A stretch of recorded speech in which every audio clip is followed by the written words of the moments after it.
हरिओम। अब जबकि साधकों में फूट डालकर आश्रम को हथियाने के छोरी और उसके पिल्लों के षड्यंत्र का पर्दाफाश हो चुका है और देश विदेश के अनेक साधकों और शिष्यों ने छोरी की श्रद्धांतरण के द्वारा साधकों की श्रद्धा और करोड़ों की संपत्ति को लूटने के दुष्कर्म के अनेक प्रमाण दिए हैं और छोरी तथा उसके पिल्लों या पालतू कुत्तों की तस्वीरें जलाकर और उन तस्वीरों को जूतों से पीटकर आक्रोश प्रकट करके छोरी का सामूहिक बहिष्कार किया है। तब भी छोरी ने उसकी निर्दोषता सिद्ध करने का एक घिनौना प्रयास किया है जो बिल्कुल निरर्थक और हास्यास्पद है। हनुमान जयंती के दिन छोरी उनकी मैया जी से आशीर्वाद मांगते हुए कहती है, अब मैया आशीर्वाद दो, आज तो हनुमान जयंती है और मेरे से जो बन पड़े, हम सब से जो बन पड़े वो हम पूरी ईमानदारी के साथ सेवा करें, है ना। अब तक छोरी और उसके पिल्लों ने जो उनसे बन पड़ा वो सब पूरी बेईमानी के साथ किया है। जैसे कि एक ब्रह्मज्ञानी सद्गुरु के सीधे साधे भगवान के रास्ते जाने वाले हजारों शिष्यों को और महिला आश्रम की करीब 80 समर्पित साध्वियों को छल कपट से ब्रेन वॉश करके अपनी माया जाल में फंसाकर उनके सद्गुरु से विमुख कर दिए है और अपना गुट बनाकर अलग धतिंग चालू किया है।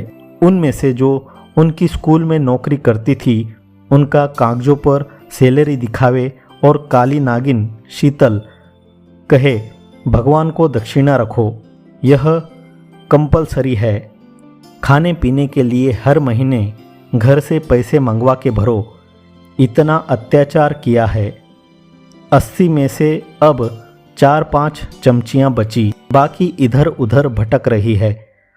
क्या कहे, बड़े शर्म की बात है। बनते भगत है, ठगते जगत है, पड़ते हैं भव की जाल में। इस तरह अपने स्वार्थ की पूर्ति के लिए और पुजवाने की वासना की पूर्ति के लिए पूरी बेईमानी से हजारों निर्दोष साधकों को गुरु भक्ति योग के मार्ग से पथभ्रष्ट करके अपने अनुयायी बनाने वाली छोरी अब पूरी ईमानदारी के साथ सेवा करने का आशीर्वाद मांग रही है। नालत है ऐसे धूर्त जीवन को। लोगों की श्रद्धा और उनके करोड़ों रुपयों का दुरुपयोग करने वालों को धिक्कार है, धिक्कार। छोरी की बेईमानी कुछ अंश में औरंगजेब से भी मिलती है। जैसे औरंगजेब ने उनके पिता को जेल में डालकर सत्ता हथियाने का सफल प्रयास किया था, वैसे ही छोरी ने भी सद्गुरु के आश्रम को हथिया कर स्वयं गुरु बनने के लिए उनके पिता की हत्या करने के प्रयास किए थे। पूज्य गुरुदेव के अनुसार छोरी के बारे में कहे तो ये मेरे सिद्धांत के विरुद्ध ही रही है हमेशा। मैं 20 सालों से इसके जहर को पी रहा हूँ, लेकिन अब पानी नाक तक आ चुका है। मेरे ड्राइवर के साथ मिलकर इस छोरी अर्थात भारती ने कई बार मेरी जान लेनी चाहिए है। ऐसी हत्यारी छोरी अब पूरी ईमानदारी के साथ सेवा करने का आशीर्वाद मांग रही है। नालत है ऐसे धूर्त जीवन को, धिक्कार है, धिक्कार। छोरी तो शिव स्वरूप पिता पूज्य बापूजी की आज्ञा के बिना ही गुरु बन बैठी है और चाहती है कि उनके सब शिष्य भक्तगण उसकी पूजा करे। यह तो धोखेबाजी हुई, कपट हुआ, अधर्म हुआ। छोरी ने न कोई साधना की है, न इसका कोई गुरु है, न इसने पिता की आज्ञा मानी। पति पत्नी का धर्म निभाने में विफल, पिता पुत्री का धर्म निभाने में विफल। यह छोरी जिस द्वार का खाया उसी द्वार से विश्वासघात गद्दारी करने में उसको लज्जा नहीं आती। गुरु भक्तों को, संचालकों को वह जाहिर में कोसती थी। यह निगुरी छोरी पिता और उनकी संस्था से द्रोह करने वाली अपने को तो तबाही के रास्ते ले जा रही है। मूर्ख लोगों को अपने झुंड में लेकर आश्रमों पर कब्जा करने की साजिश करती है। मैया को मोहरा बनाकर फलाने आश्रम में रहना है, पुणे आश्रम में रहना है। इस प्रकार मैया के बहाने छोरी को और उसके पिल्लों को आश्रम पर कब्जा करने का षड्यंत्र रचने में भी लज्जा नहीं आती। अहमदाबाद आश्रम में 80 लोगों का धरना करवाने में छोरी को शर्म नहीं आई। और भी कई आश्रमों में छोरी के गिने गिनाए चमचे चमचियों द्वारा भोले भक्तों को बहकाकर धरना करने का ढोंग पाखंड करा के छोरी ने गुरु के सौंपे हुए सत्कार्य करने वाले शिष्यों को मजबूर किया है। धर्म की और संस्था की रक्षा करने में तत्पर सत शिष्यों को उसने बदनाम करने में कमी नहीं रखी। ऐसी पाखंडी छोरी अब पूरी ईमानदारी के साथ सेवा करने का आशीर्वाद मांग रही है। नालत है ऐसे धूर्त जीवन को, धिक्कार है धिक्कार। छोरी अर्थात भारती ने साधकों के श्रद्धा प्रेम का नाजायज फायदा उठाया है। उसने गुरु परिवार का मुखौटा पहन के गुरुद्रोह किया है। आध्यात्मिक इतिहास में पहली बार देखने को मिला है कि कोई पुत्री अपने ब्रह्मनिष्ठ पिता के विरोध में खड़ी है और भयंकर शत्रुता कर रही है। छोरी कई लोगों से गुरु मंत्र पूछकर उनका मंत्र बदल देती है। वह आश्रम जाने वाले साधकों को बहकाने वाली बातें बोलकर वहां जाने से रोकती है। बड़ बादशाह के फेरे फिरने से मनोकामनाएं पूर्ण होती है, यह लाखों करोड़ों लोगों का अनुभव है। परंतु वह बड़ बादशाह के प्रति भी लोगों की श्रद्धा तोड़ने की कोशिश करती है। यह सुनने में आया कि इनके द्वारा जिम्मेदारी के पद संभालने वाले कई संचालक संचालिकाओं एवं भाई बहनों को भी झूठी बातें बताकर श्रद्धा तोड़ी गई, जिससे न सिर्फ वे आश्रम छोड़कर चले गए बल्कि उन्होंने उनके संपर्क में आने वाले राजनेताओं को भी वे ही बातें बताई जिससे वे आश्रम के खिलाफ हो गए। परिणाम स्वरूप मामला झूठा होते हुए भी गुरु जी को अब तक कोई राहत नहीं मिल रही है। यह भी सुनने में आया कि पूज्य श्री को स्लो पॉइजन दिलाने, दुर्घटना करवाने, लेजर टॉर्च से आंखों को नुकसान पहुंचाने जैसी बहुत सारी कोशिशें भी हुई है। ऐसी निगुरी पितृद्रोही छोरी अब पूरी ईमानदारी के साथ सेवा करने का आशीर्वाद मांग रही है। नालत है ऐसे धूर्त जीवन को, धिक्कार है धिक्कार। कपट मूर्ति इस छोरी ने कुछ झूठे कपटी असामाजिक तत्वों की टोली बना रखी है। उसकी चमची शीतल भी कम नहीं है। नाम तो शीतल है पर भीतर से जलन ही जलन है। शीतल आदि भारती के एजेंटों द्वारा साधकों को ज़्यादा से ज़्यादा भेंट चढ़ाने हेतु प्रेरित किया जाता है। छोरी व छोरी की माँ के नाम पर सफ़ेद साड़ियाँ, ड्रेसेस, गहने आदि लेकर आने हेतु बोला जाता है। पूज्य बापूजी के सद्गुरुदेव साईं श्री लीलाशाह जी महाराज के नाम से इन्होंने गौशाला खोल रखी है। उसका अकाउंट नंबर सोशल मीडिया पर साधकों के ग्रुपों में डालकर चंदा मांगा जाता है। साधक समझते हैं कि यह आश्रम की गौशाला है, अतः उसमें पैसे डालते हैं। छोरी ने पूज्य बापूजी के साधक भक्तों से करोड़ों रुपए लूटे हैं, कीमती आभूषण लूटे हैं एवं उन्हीं टुकड़ों से वह अपनी टीम को पाल पोस रही है और श्रद्धांतरण के लिए भी काफ़ी खर्चा कर रही है।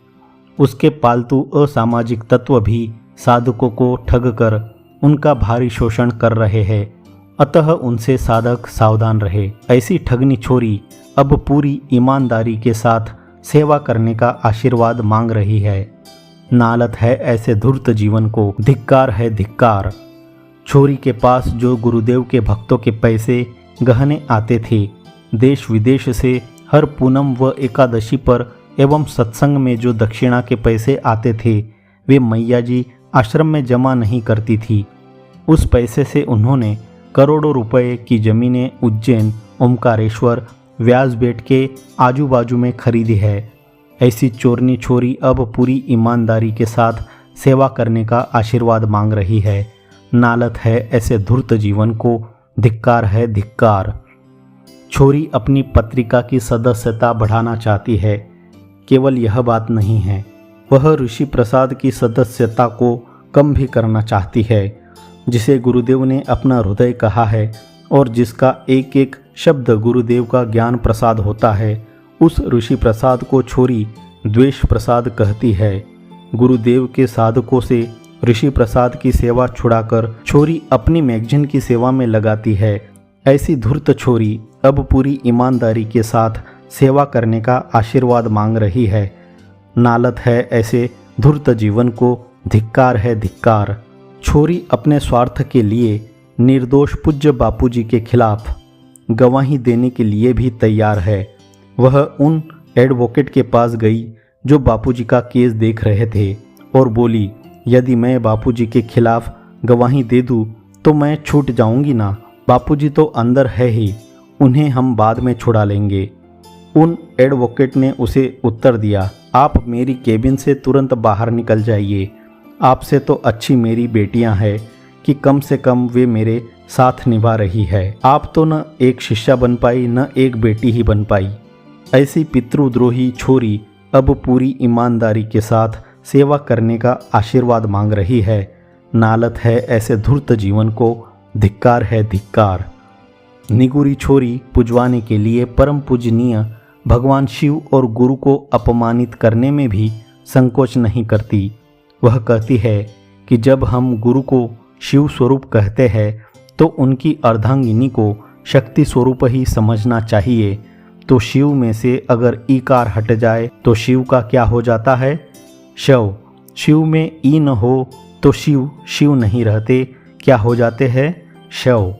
शक्ति न हो तो शिव भी शव के समान माने जाते हैं, ऐसा कहा जाता है।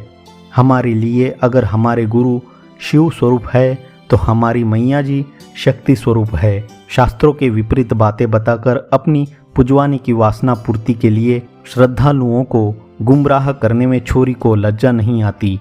ऐसी निर्लज्ज शास्त्रद्रोही छोरी अब पूरी ईमानदारी के साथ सेवा करने का आशीर्वाद मांग रही है। नालत है ऐसे धूर्त जीवन को, धिक्कार है धिक्कार। छोरी की तोड़ो और राज करो अर्थात डिवाइड एंड रूल की नीति ने हमारे अच्छे अच्छे साधक भाई बहनों को भ्रमित किया। वे इतो भ्रष्ट ततो भ्रष्ट हो गए थे, लेकिन छोरी की नीच चाल समझ के अब सावधान हो गए। सत्संग के बहाने बापूजी की पुत्री का मुखौटा पहनकर आसुरी माया रूपी छोरी क्या क्या भयंकर चालें चल रही है। छोरी की धोखेबाजी, पुजवानी की वासना से सब सावधान हो रहे हैं। ऐसी धोखेबाज छोरी अब पूरी ईमानदारी के साथ सेवा करने का आशीर्वाद मांग रही है। नालत है ऐसे धूर्त जीवन को, धिक्कार है धिक्कार।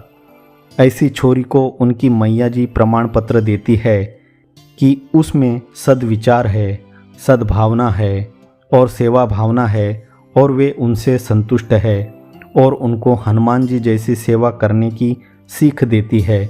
और छोरी जैसे संस्कार दूसरी लड़कियों में भी आए ऐसी शुभ कामना व्यक्त करती है। पुत्री के मोह से बुद्धि कितनी मंद हो चुकी है कि जैसे पुत्र के मोह से ग्रस्त धृतराष्ट्र को दुर्योधन के दोष नहीं दिखते थे, गुण दिखते थे, वैसे ही उनको छोरी के दोष नहीं दिखते, गुण दिखते हैं।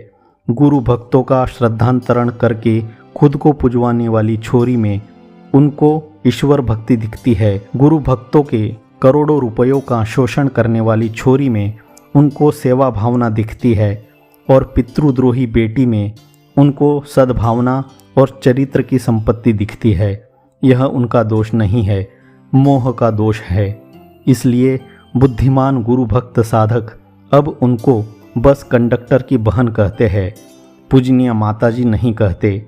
जैसे बस कंडक्टर जम के चोरी करते हैं, वैसे ही उन्होंने करोड़ों रुपए और कीमती गहने आदि जो गुरु भक्तों से दक्षिणा के रूप में मिलते थे, वे आश्रम में जमा कराने के बदले आश्रम के विरुद्ध प्रवृत्ति करने वालों को दिए हैं। जैसे कोई भारत के शस्त्रागार से करोड़ों के शस्त्र चुरा ले तो वह सिर्फ चोरी करने का अपराधी हुआ, पर अगर वह चुराए हुए शस्त्र पाकिस्तान में रहने वाले भारत विरोधी आतंकवादियों को दे दे तो वह देशद्रोह का अपराधी भी हुआ।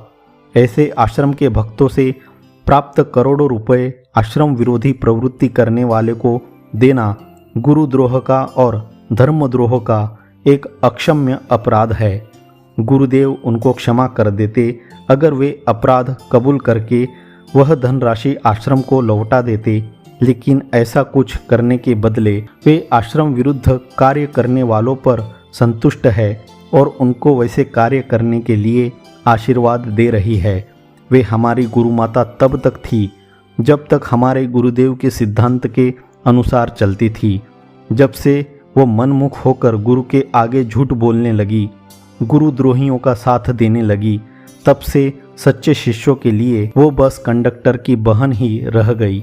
जैसे कैकेयी भी दशरथ राजा की रानी होने के कारण भगवान श्री राम की माताजी ही थी, पर पुत्र मोह के कारण उन्होंने राम जी से जो घोर अन्याय किया, उसके कारण सच्चे राम भक्त कैकेयी को आदर से नहीं देखते, धिक्कारते हैं। वैसे ही सच्चे गुरु भक्त भी पुत्री मोह के वश होकर गुरुद्रोहियों का साथ देने वाली गुरु पत्नी को आदर से नहीं देख सकते। जैसे मूर्ख राम भक्त ही कैकेयी की पूजा कर सकते हैं, वैसे मूर्ख गुरु भक्त ही गुरुद्रोही गुरु पत्नी की पूजा कर सकते हैं और उनको दान दक्षिणा दे सकते हैं, और वे अनजाने में गुरुद्रोह के पाप के भागी बनते हैं। यह आशीर्वाद का वीडियो नाटकबाजी है। माँ बेटी में स्वाभाविक बातचीत होती है। माता या पिता अपने पुत्र या पुत्री को आशीर्वाद दे, उसका सबके सामने प्रदर्शन नहीं करते। यहाँ मैया जी का आशीर्वाद छोरी को मिल रहा है, यह सबको दिखाकर भक्तों को गुमराह करने का कुत्सित प्रयास किया गया है।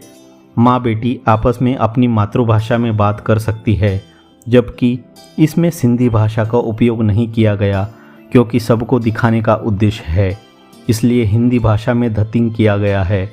अब तो पाठकों को मालूम हो गया होगा कि किसी चोरनी माता का उसकी चोरनी पुत्री पर उसकी सेवा भावना, सद्भावना, सद्विचार के लिए संतुष्ट होना और उसको प्रमाण पत्र देना ऐसा ही है जैसे एक देशद्रोही दूसरे देशद्रोही को देशभक्ति का प्रमाण पत्र दे, एक ठग दूसरे ठग को ईमानदारी का प्रमाण पत्र दे, या एक समाज शोषक दूसरे समाज शोषक को समाज सेवक का प्रमाण पत्र दे, और प्रमाण पत्र लेने वाले ने उनको महापुरुष होने का प्रमाण पत्र दे दिया। इससे क्या होगा? अरे अपनी अंतर आत्मा को देखो ना, लोगों को क्या दिखाते हो? चोर के द्वारा दिए गए प्रमाण पत्र से कोई चोर कभी ईमानदार नहीं हो जाता। छोरी वास्तव में ईमानदार हो तो उपरोक्त कुकर्म उसने नहीं किए हैं, यह सिद्ध करके दिखा दे। लोगों के लाखों रुपयों के कवर हड़पने वाली से पीठ थपथपाई और मैं संतुष्ट हूँ, प्रमाण पत्र मिल गया। अपनी अंतरात्मा से पूछ, कितनों की भक्ति, साधना, पैसा, परिश्रम तबाह किया है। कंडक्टर की बहन से प्रमाण पत्र लेने का यह स्टंट कहाँ तक सफल होता है तेरा? ए छोरी, ना गुरु की रही, न पिता की, न पति की, यही है तेरी चरित्र की संपत्ति। कंडक्टर की बहन, काली नागिन और तू मिलकर लोगों की आंखों में धूल झोंकने का प्रयास करते हो, जो तुच्छ है, निरर्थक है, हास्यास्पद है। धिक्कार है, धिक्कार है, धिक्कार है। इतना माताजी करती हो तो ऐसा क्यों बकती हो कि माताजी का रिमोट कंट्रोल तो मेरे पास है। कठपुतली की नाई नचा रही है छोरी माताजी को। आखिर कंडक्टर की बहन जो खुद महाचोरनी है, उनके प्रमाण पत्र का क्या मूल्य? धिक्कार है इस पाखंड को, धिक्कार है श्री जी कहलाने को। अब लोगों को उल्लू बनाने का तरीका सफल नहीं होगा तुम्हारा। और करो नाटक, और करो ड्रामा, दोनों मिलके ही क्यों कर रहे हो? काली नागिन शीतल को भी रखो साथ में, काली और ड्रामा करे, और देखो कि आपके नाटक से लोग उल्लू बनते हैं या नहीं। क्या बुद्धि भ्रष्ट हुई है? अब यह सब लोग जानते हैं। डॉक्टर प्रेम जी।